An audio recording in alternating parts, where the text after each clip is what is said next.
بسم اللہ الرحمن الرحیم۔ دنیا کی پہلی خاتون، پہلی بیوی اور تمام انسانوں کی ماں، آپ حضرت آدم علیہ السلام کی زوجہ تھیں۔ روایت ہے کہ جب حضرت آدم علیہ السلام کی تخلیق ہوئی تو تنہا ہونے کے سبب آپ بہت اداس اور بے قرار رہا کرتے تھے۔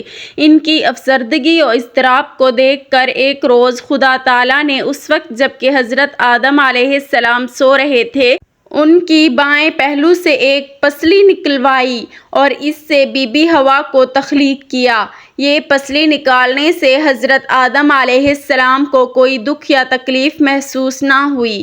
دکھ اور تکلیف نہ ہونے کا سبب علماء کی نگاہ میں یہ ہے کہ اگر ایسا ہونے میں حضرت آدم علیہ السلام کو کسی طرح کی ایذا پہنچتی تو ان کے دل میں بی بی حوا کے لیے ویسی محبت و اپنائیت پیدا نہ ہوتی جیسی کہ ہونی چاہیے تھی۔ گویا میاں بیوی کے باہمی تعلق کو خوشگوار بنانے اور ان میں ہم آہنگی پیدا کرنے کے لیے مرد کو عورت کی تخلیق کا سبب بننے کے باوجود کسی طرح کی تکلیف سے محفوظ رکھا گیا۔ آپ کا نام حوا رکھا گیا اسی لیے کہ آپ کو ایک زندہ ہستی سے پیدا کیا گیا تھا۔ حضرت ابن عباس رضی اللہ تعالیٰ عنہ کا خیال ہے کہ آپ کا یہ نام رکھے جانے کی وجہ یہ تھی کہ آپ ہر آدمی کی ماں ہیں۔ حق تعالیٰ نے بی بی حوا کے قالب میں خوبصورتی اور خوبصیرتی کو یکجا کر دیا اور بعد ازاں حضرت آدم علیہ السلام کو نیند سے بیدار کر کے ان کی ملاقات بی بی حوا سے کروائی۔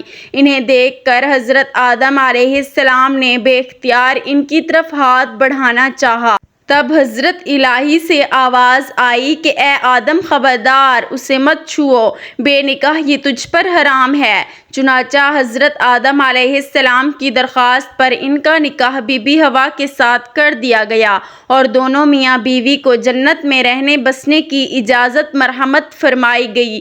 انہیں اجازت دی گئی کہ وہ جنت کے باغوں میں سے جو چاہیں کھائیں، لیکن ایک درخت کے پاس پھٹکنے کی مناہی کر دی گئی اور اس کا پھل ان پر حرام قرار دے دیا گیا۔ شیطان لعین جو حضرت آدم علیہ السلام کی تخلیق سے ہی ان کا دشمن بنا ان کی طاق میں لگا بیٹھا رہتا تھا، ایک روز موقع پا کر وہ جنت میں داخل ہوا، بی بی حوا کے پاس پہنچا اور انہیں ورغلایا کہ خداوند تعالیٰ آپ کو جنت سے نکالنے کا ارادہ رکھتا ہے، اسی واسطے آپ کو اس درخت کا پھل کھانے سے منع کیا ہے، کیونکہ کوئی بھی اس درخت کو پھل کھائے گا اسے کبھی جنت سے نہیں نکالا جائے گا۔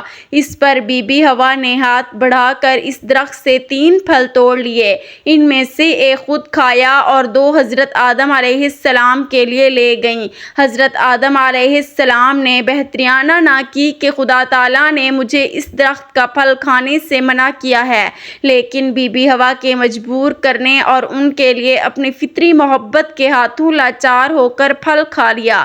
یہ پھل کھاتے ہی آدم علیہ السلام اور بی بی حوا کی آنکھوں پر پڑے ہوئے حجاب اتر گئے، دونوں کی اریانی ایک دوسرے پر عیاں ہوئی، وہ ایک دوسرے کو دیکھ کر شرمانے اور منہ چھپانے لگے اور درختوں کے پتے اتار کر اپنی ستر پوشی کرنے لگے۔ بہرحال جو ہونا تھا ہو چکا تھا۔ اس تقصیر پر حضرت آدم علیہ السلام اور بی بی حوا کو جنت سے نکال کر زمین پر اتار دیا گیا اور جدائی کی سزا دی گئی۔ حضرت آدم علیہ السلام کو سرندیپ موجودہ سری لنکا میں اتارا گیا جبکہ بی بی حوا جدہ میں نازل ہوئیں۔ حضرت آدم علیہ السلام زمین پر آنے کے بعد نہایت شرمسار اور افسردہ تھے، پھر حضرت حوا سے علیحدگی نے بھی سخت پریشانی میں مبتلا کر دیا تھا۔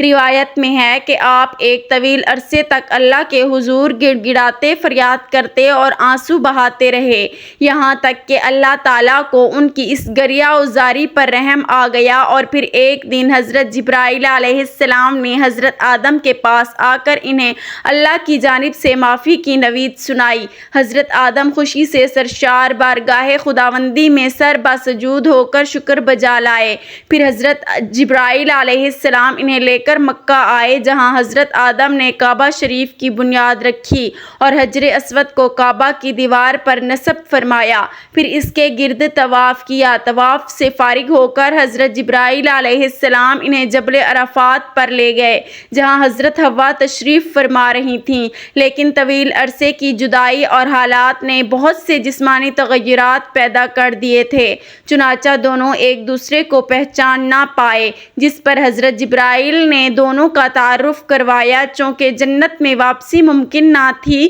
اسی لیے حضرت آدم علیہ السلام کو حکم دیا گیا کہ اب وہ اسی زمین کو آباد کریں، یہاں کھیتی باڑی کر کے اپنے لیے رزق پیدا کریں اور اپنی اولاد سے اس ویرانے کو بسائیں۔ حکم الہی کی تعمیل میں حضرت آدم علیہ السلام اور بی بی حوا زمین پر زندگی گزارتے رہے اور اس وقت کا انتظار کرتے رہے جب خالق حقیقی کی طرف سے واپسی کا اذن ہو۔ حضرت آدم علیہ السلام اور بی بی حوا نے اپنی اولاد کو اللہ کی اطاعت اور دین حق پر کاربند رہنے کی تعلیم دی۔ حضرت آدم کی وفات کا وقت آیا اور فرشتے گھر میں داخل ہوئے تو آپ سمجھ گئے۔ اپنی اہلیہ حضرت حوا اور اپنے بچوں سے فرمایا کہ تم سب مجھے تنہا چھوڑ دو۔ اس کے بعد آپ اللہ تعالیٰ کی حمد و ثنا میں مصروف ہو گئے۔